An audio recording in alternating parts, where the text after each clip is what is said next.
I have consulted with counsel, my colleague, Senator Huff, and of course Senator Wright, and thought through what is the fair and correct thing to do in this situation given Tuesday's verdict. Senator Wright is planning a vigorous appeal, including a motion for a new trial. The conviction is neither final nor has it been entered as a judgment. Yet a jury of his peers have rendered their part of the judgment. I respect that and take it seriously, as do my colleagues. Thus, where we stand today, there is no final conviction, but a jury verdict. Unless and until there is a final conviction for a felony, I do not believe it is appropriate or necessary to expel Senator Wright or ask him to resign. On the other hand, the jury verdict cannot be ignored. Senator Wright and I have talked numerous times over the last several days about this situation. At his request, I am removing him from his chairmanship as chair of the Governmental Organization Committee so that he can spend more time on his appeal and the remaining legal proceedings. He is also chair of a subcommittee on aging as well as a select committee on job creation and retention, and again, at his request, I am removing him as chairman for those committees. I believe that this strikes the appropriate balance, and that is what I will recommend to the Rules Committee next Wednesday. The senator's been convicted of 8 felonies. Correct. And for Senator Calderon, he has not even been charged, and he's been stripped of all of his committees. I understand. These are two very different situations, and the facts and the circumstances, they stand on their own, and they stand separately. And I evaluate each situation on its merits. There is a sanction here, although again I want to emphasize that Senator Wright was the one that made the request to me, but he will no longer be chairing the GO committee, and that is a significant committee, as you know, an important committee in this House. Again, I'm reluctant to be drawn into making the side-by-side comparison or contrast between two very different situations. And they are very different situations. The underlying conduct is very different. The legal status is different.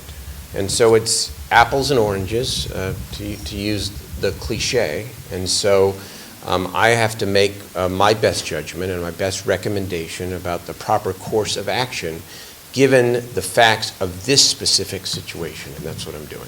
You're certainly, it sounds as though you're trying to be cautious in what you do. However, when you wade into this, one would say that you're now picking and choosing what is a felony that merits action now, what one is not, if it was murder, if it was something else. And I'm not trying to be too dramatic here, but the point is, there might be a different pressure versus voter fraud, perjury. Is there a standard here that you have to judge the allegations by the actions? Well, yes, but it is not a standard that is written down, and there is no precedent here. There is no precedent. The Senate has not dealt with an expulsion, for example, since I think it's 1905.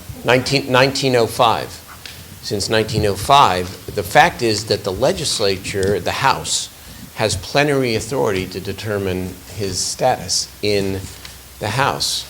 And again, I'm reluctant to be drawn into a comparison, but I suppose I may have to a little bit. I think it opens it up. That's why. Well, of course it does, and it's a legitimate question, and it's the first question, as I said, that I anticipated. But